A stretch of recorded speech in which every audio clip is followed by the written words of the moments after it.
Life can knock you down again and again until you feel too hopeless to get back up. If that's you, you're not alone. Millions of people battle despair, depression, and hopelessness. But you don't have to stay in that pit. In Psalm 40, verses 1-4, David, clearly depressed, encouraged himself by remembering what God had done for him in the past. David led such a traumatic life that he may have dealt with depression many times. He wrote, "I waited patiently for the Lord. He turned to me and heard my cry. He lifted me out of the slimy pit, out of the mud and mire.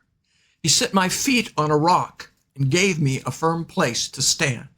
He put a new song in my mouth, a hymn of praise to our God. Many will see and fear the Lord and put their trust in him. Blessed is the one who trusts in the Lord." David was talking about what happened in the past.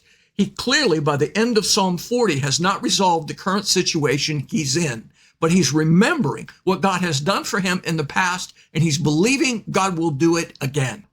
Let me just talk to you for a minute. I've experienced this more than a few times in my own life because I've had chronic pain for several years, as I've shared in other videos. The pit of despair isn't a physical place.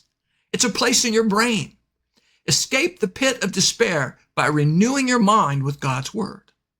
A thought problem requires a thought solution. Romans 12:2 urges us, let God transform you into a new person by changing the way you think.